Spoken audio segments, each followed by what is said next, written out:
Okay जी, बिस्मिल्लाहिर्रहमानिर्रहीम, अस्सलाम वालेकुम। क्लास आज हम लोग कवर करेंगे अपना लेक्चर नंबर 4 और लेक्चर नंबर 4 भी लेक्चर 3 की तरह थोड़ा सा लंबा है, लेकिन इंशाल्लाह ये हो जाएगा। आसान सा लेक्चर है। The topic is my 3.5 and it's about the properties of the continuous time 4-year series. ठीक है, और ये मोर और लेस वही प्रॉपर्टीज़ हैं जो कि हम लोग हमेशा ही देखते आ रहे हैं, हर एक के अंदर लीनियरिटी की, शिफ्टिंग की, रिवर्सल की। तो सबसे पहले हम लोग प्रॉपर्टी देख रहे हैं लीनियरिटी। अब देखें, ये लिखा हुआ है कॉन्टिन्यूस टाइम 4-year सीरीज़। ठीक है, कॉन्टिन्यूस टाइम 4-year सीरीज़ का मतलब ये होगा कि यहाँ पर जो भी प्रॉपर्टी अप्लाई की जाएगी वो बेसिकली आपके 4-year सीरीज़ कोफिशिएंट के ऊपर अप्लाई की जाएगी। ठीक है, इसको आप लोग एक के कहते हैं। तो लीनियरिटी की प्रॉपर्टी क्या कहती है? लीनियरिटी की प्रॉपर्टी ये कहती है कि अगर एक्स ऑफ टी जो है उसका 4-year सीरीज़ के बाद अगर उसका 4-year सीरीज़ कोफिशिएंट जो है वो एक के आता है तो और इसी तरीके से अगर आपके पास एक और सिग्नल है y ऑफ टी जिसका 4-year सीरीज़ लेने के बाद उसका 4-year series coefficient b of k आता है, तो अगर आप लोग पीछे टाइम डोमेन के अंदर इन दो सिग्नल्स को यानी कि x ऑफ टी और y ऑफ टी को आपस में ऐड कर देते हो, नया सिग्नल बना लेते हो z ऑफ टी, तो 4-year सीरीज़ के केस में क्या होगा? 4-year सीरीज़ के केस में ये होगा कि इनके जो रिस्पेक्टिव 4-year सीरीज़ कोफिशिएंट्स होंगे वो भी बिल्कुल आपस में वैसे ही ऐड हो जाएंगे। इस तरीके से आप लोग सिग्नल्स ऐड करेंगे। ठीक है, सिमिलरली आगे मैंने नीचे लिखा हुआ है that z of T is equals to a times of x of T plus b time of y of T, यानी कि अगर टाइम डोमेन के अंदर कोई ख़ास फैक्टर, कोई कांस्टेंट जो है जो कि बेसिकली सिग्नल की एम्पलीट्यूड में चेंज लेकर आता है, अगर वो a मल्टीप्लाई हो गया किसी एक सिग्नल के साथ और b a और b can be any number 2, 10, 20, 30, -20, -40 anything. ठीक है, तो वही रिस्पेक्टिव कंपोनेंट आप लोगों ने एज इट इज़ अपने 4-year सीरीज़ कोफिशिएंट्स के साथ डाल देना है in order to get your final 4-year series coefficient. ठीक है, अगर आप लोग को याद हो तो मैंने आपको बताया था कि यहाँ पर जो दो प्रॉपर्टीज़ हो यहाँ पे लगी होती है लीनियरिटी के अंदर, एक होती है सुपरपोजिशन और एक होती है होमोजेनिटी। ठीक है, तो बेसिकली यहाँ पर जो सिग्नल की जो मल्टीप्लिकेशन हो रही है इसको आप लोग होमोजेनिटी कहते हो, और जो दो सिग्नल्स आपस में ऐड हो रहे हैं इसको आप लोग सुपरपोजिशन कहते हैं। तो इसके अंदर बेसिकली सुपरपोजिशन भी हो रही है और यहाँ पर आपके पास होमोजेनिटी का केस भी चल रहा है। अच्छा जी, इसके बाद जो next property we have is the time shifting. Time shifting क्या कहती है? टाइम शिफ्टिंग कहती है कि अगर x ऑफ टी मेरे पास कोई सिग्नल है और उसका 4-year सीरीज़ कोफिशिएंट यहाँ से a के निकलता है, तो अगर आप लोग उस टाइम डोमेन सिग्नल में जो सिग्नल x ऑफ टी था उसके अंदर किसी किस्म का कोई डिले आ जाए यानी कि x of T minus T not हो जाए, तो उससे क्या फ़र्क पड़ेगा आपके 4-year सीरीज़ कोफिशिएंट के ऊपर? 4-year सीरीज़ कोफिशिएंट में इतना फ़र्क आएगा कि उसके साथ आप लोग को एक अदद एक्सपोनेंशियल e⁻−j⁻⁴ जो है वो मल्टीप्लाई कराना पड़ेगा, और इस एक्सपोनेंशियल की पावर के अंदर वही फैक्टर होगा जिस फैक्टर से आप लोग का टाइम डोमेन का सिग्नल जो है वो शिफ्ट किया है। ठीक है, जहाँ पर ओमेगा आप लोग को पता है वो किस चीज़ के बराबर है, that is equals to 2π/t। The third thing we have is the time reversal. अच्छा, टाइम रिवर्सल के केस में क्या होगा? टाइम रिवर्सल के केस में सिंपल इट्स लाइक अगर x ऑफ टी का 4-year series coefficient a k है तो x ऑफ माइनस टी का 4-year सीरीज़ कोफिशिएंट किसका हो जाएगा? a ऑफ माइनस k का हो जाएगा, यानी कि जो 4-year सीरीज़ कोफिशिएंट पहले a ऑफ 1 का था वो रिवर्सल के केस में a ऑफ -1 का हो जाएगा। जो x ऑफ टी के केस में 4-year सीरीज़ कोफिशिएंट a2 का था वो x ऑफ माइनस टी के केस में वो a यानी कि a ऑफ -2 का हो जाएगा। ठीक है, तो यहाँ से हमें पता चल गई 3 प्रॉपर्टीज़, एक हो गई आपकी लीनियरिटी की, एक हो गई आपकी शिफ्टिंग की और एक हो गई रिवर्सल की।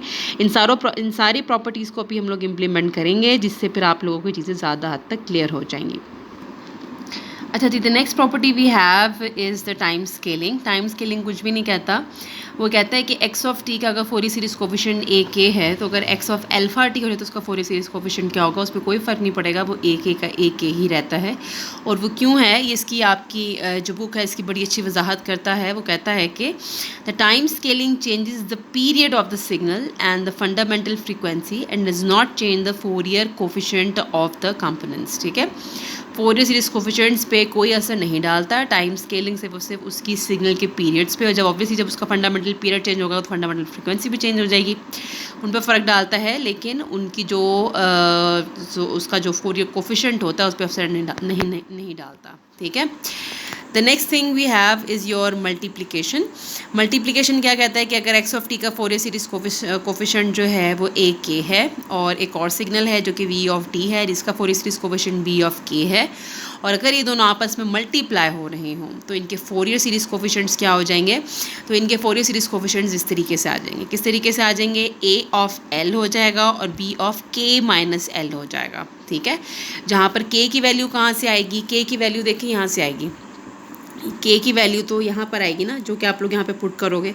एच ऑफ 1 निकालना है तो यहाँ पर आप लोगों का 1 आ जाएगा। ठीक है, और फिर एल आप लोगों ने इसको मूव कराते रहना है from minus infinity towards the positive infinity. ठीक है, the next thing we have is the convolution. Convolution में कुछ भी नहीं, अगर एक्स ऑफ टी ये बेसिकली आप लोगों का उसने यानी कि फार्मूला लिख दिया, अगर दो सिग्नल्स आपस में कन्वॉल्व हो रहे हों, एक है एक्स ऑफ टॉ और एक है एच ऑफ टी माइनस टॉ। ठीक है ना, ये जो फार्मूला इसने लिखा हुआ है यहाँ पे बेसिकली अगर आप उसको नॉर्मल वे में देखें तो इसका मतलब है यहाँ पर एक्स ऑफ टी और एच ऑफ टी दूसरे के साथ कन्वॉल्व हो रहे हैं। ठीक है, और अगर आप उसको इन टर्म्स ऑफ फार्मूला लिखें तो इसको इस तरीके से लिखा जाता है X of tau H of T minus tau, इसलिए इसको ऐसे लिखा हुआ है। अदरवाइज इसका मतलब यही है कि जस्ट बिल्कुल इस तरीके से जैसे यहाँ पर एक्स और वी आपस में मल्टीप्लाई हो रहे हैं, यहाँ पर एक्स और एच आपस में कन्वॉल्व हो रहे हैं। तो फोरियर सीरीज कोफिशिएंट के केस में इसमें क्या फ़र्क पड़ेगा? आप लोगों ने सिर्फ और सिर्फ वही इनके Fourier series coefficients A of के बी ऑफ के साथ मल्टीप्लाई कराने हैं, और साथ आप लोगों ने यहाँ पर एक जो टी है, और टी बेसिकली क्या है? इसका फंडामेंटल पीरियड है। ठीक है ना, वो आप लोगों ने यहाँ साथ मल्टीप्लाई करा देना है, तो आप लोगों के पास नया फोरियर सीरीज कोफिशिएंट आ जाएगा। ओके जी, the next property we have is a differentiation. हमें ज़्यादा फोकस जो रखना है वो कौन सी प्रॉपर्टीज़ पर रखना है? हम लोगों ने ज़्यादा फोकस शिफ्टिंग की प्रॉपर्टी पर रखना है, और हम लोगों ने रखना है लीनियरिटी के ऊपर, डिफ्रेंसिएशन पे, इंटीग्रेशन पे। मल्टीप्लिकेशन, कॉन्वोल्यूशन अभी फोरियर सीरीज़ में हम लोग इतनी इंप्लीमेंट नहीं कर रहे। हम लोग इन प्रॉपर्टीज़ का ज़्यादा इस्तेमाल फोरियर ट्रांसफॉर्म के केस में देखेंगे, जो कि आपका चैप्टर नंबर 4 है। ठीक है, अच्छा, डिफ्रेंसिएशन जो कि आपकी 7th प्रॉपर्टी है, उसमें क्या कहता है? वो कहता है कि अगर एक्स ऑफ टी का फोरियर सीरीज कोफिशिएंट ए के है, तो अगर आप उस एक्स ऑफ टी को डिफ्रेंशिएट कर दें, यानी कि D of x of T over D of T कर दें, तो उसका फोरियर सीरीज कोफिशिएंट क्या बन जाएगा? तो उसके फोरियर सीरीज कोफिशिएंट के साथ आप लोगों ने जे के ओमेगा का फैक्टर मल्टीप्लाई करना है, यानी कि जो ए ऑफ के इसका फोरियर सीरीज कोफिशिएंट है, इसके साथ आप लोगों ने जे के ओमेगा का फैक्टर मल्टीप्लाई करना है। तो समझे आप लोगों ने ओरिजिनल सिग्नल का जो डिफ्रेंशिएटेड वर्जन है उसका आप लोगों ने वो फोरियर सीरीज कोफिशिएंट निकाल लिया। Next we have is the integration. Integration के केस में क्या है? एक्स ऑफ टी है, उसका फोरियर ट्रांसफॉर्म जो है वो यहाँ पर ए ऑफ के है, और अगर आप लोग अपने इस एक्स ऑफ टी को यहाँ पर इंटीग्रेट कर देते हैं तो यहाँ पर 1 ओवर जे ओमेगा के जो है आप लोगों ने वो डिवाइड कर देना है, और साथ ए ऑफ के मल्टीप्लाई कर देना। अब एज यू कैन सी कि जो डिफ्रेंसिएशन होती है और जो इंटीग्रेशन होती है, the both of them are inverse of each other. यही वजह है कि डिफ्रेंसिएशन के केस में आप लोग यहाँ पर जे के ओमेगा मल्टीप्लाई कर रहे हैं, और इंटीग्रेशन के केस में यहाँ पर जे के ओमेगा जो है आप उससे डिवाइड कर रहे हैं। ठीक है, अच्छा जी, बस मेन इंपॉर्टेंट प्रॉपर्टीज सारी यही हैं। अब हम लोग देखेंगे इनकी इम्प्लीमेंटेशन। ठीक है, so let's practice some of these properties. ठीक है, अच्छा जी, ये सिग्नल एक गिवन है, आई थिंक आपकी शायद बुक में एग्जाम्पल आपकी 3.6 है। तो एग्जाम्पल 3.6 को हम लोग थोड़ा सा अटैम्प्ट करते हैं। बुक में बहुत डिफरेंट तरीके से अटैम्प्ट हुई है, मैं इसको डिफरेंट तरीके से अटैम्प्ट करूँगी। मैं इसको उस तरीके से करूँगी जिस तरीके से हम लोग नॉर्मली प्रॉपर्टीज़ को इम्प्लीमेंट करते हैं। अच्छा जी, इसमें सिंपल उसने आपको एक combination of kind of rect signal दिया है। बहुत सारे रेक्ट सिग्नल्स हैं जो कि एक दफ़ा पॉजिटिव पीक जा रही है, एक दफ़ा नेगेटिव, फिर एक दफ़ा पॉजिटिव पीक जा रही है। यहाँ पर भी नेगेटिव पॉजिटिव, और बेसिकली एक पीरियोडिक सिग्नल आपको नज़र आ रहा है जिसका फंडामेंटल पीरियड जो है वो अगर आप देखें तो आप देख सकते हैं कि 4 है। 4 क्यों है? कि जो चीज़ 0 पे आ रही है वो दोबारा आपके पास यहाँ 4 पे जा रही है। इसका मतलब है इसका फंडामेंटल पीरियड जो है वो यहाँ पर 4 होगा। अगर आपने ये आसान तरीन तरीका होता है देखने का कि जो चीज़ 0 पे आ रही है वो दोबारा कब आ रही है, तो जिस जगह पर आ रही होती है वही उसका फंडामेंटल पीरियड होता है। अगर आप इसको कहीं से भी स्टार्ट कर लें, -2 से स्टार्ट कर लें, तो -2 से स्टार्ट करने पर आपका फिर 2 पे जाकर ख़त्म हो जाएगी बात। ठीक है, तो once again the fundamental period will remain the same, 4 का 4 ही रहेगा। ठीक है, so the different the solution is little bit different from your book solution. अच्छा, आप लोगों ने इस चीज़ से परेशान नहीं होना कि बुक के अंदर एक दफ़ा साइन लिखा हुआ है, तो हमारे आंसर में तो शायद एक्सपोनेंशियल आ गया है और वहाँ पे कुछ और है। वहाँ पे at the end of the day आपने सिर्फ ये देखना है कि आपने जो स्पेक्ट्रम्स बनाए हुए हैं उनकी शक्ल एग्जैक्टली एक जैसी होनी चाहिए, और वो एक जैसी होती है क्योंकि बहुत सारे सिग्नल्स जो आपने कुछ बच्चों के एक्सपोनेंशियल की शक्ल में निकले होंगे, कुछ बच्चों के साइन की शक्ल में निकले होंगे, लेकिन उनके स्पेक्ट्रम्स एक जैसे होंगे, ठीक है, अगर आपने ठीक सॉल्व किया हुआ है।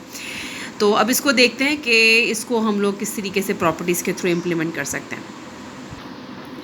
अब देखिए जी, सबसे पहले आप लोगों ने ये देखना है कि आप लोगों का जो प्रीवियस सिग्नल था, जो भी हम लोगों ने देखा था, वो उसका बेसिक कंपोनेंट क्या है, ठीक है। तो अगर आप थोड़ा सा गौर करें तो आपको पता चलेगा कि उसका जो बेसिक कंपोनेंट है जिससे वो मिलकर बना हुआ है, वो दरअसल ये एक अदद रेक्टेंगुलर सिग्नल है, ठीक है। ये एक अदद रेक्ट सिग्नल है जिससे मिलकर आपका वो वाला सिग्नल बना हुआ है। So always always always remember, आप लोगों ने जब भी प्रॉपर्टीज़ इस्तेमाल करनी है तो सबसे पहले अपने उस बड़े सिग्नल को आसान करने की कोशिश करनी है, ठीक है। तो आसान करने का तरीका जो पहले हमारे दिमाग में आता है, इसको और भी ज़रूरी नहीं है इन्हीं प्रॉपर्टीज़ से सॉल्व हो, ये और भी बड़ी प्रॉपर्टीज़ के साथ सॉल्व हो सकता है। So you can apply any properties to get your answer, ठीक है। राइट नाउ पहली प्रॉपर्टी जो मेरे दिमाग में आ रही थी वो लीनियरिटी की और शिफ्टिंग की थी, ठीक है, जो कि इस पर लग सकती है। अदरवाइज़ इस पर डिफरेंशिएशन और इंटीग्रेशन भी लग सकती है, जो कि मैं आगे जाके दोबारा लगा के भी दिखाऊंगी आपको। अच्छा, सबसे पहले मैं इस पर लगाती हूँ शिफ्टिंग की और वो वाली प्रॉपर्टी लगानी है। उसको लगाने से पहले सबसे पहले मुझे आपने हमेशा क्या काम करना है कि देखना है कि मेरा जो बड़ा सिग्नल है वो किस चीज़ से मिलकर बना है, ठीक है। तो वो रेक्ट से मिलकर बना हुआ है। बहुत सारे रेक्ट हैं जो कि positive amplitude, negative, positive negative, positive negative amplitude चल रहे हैं। तो उसमें से जो बेसिक एक रेक्ट सिग्नल है जिसका फोरियर सीरीज़ कोफिशिएंट मुझे ऑलरेडी मालूम है,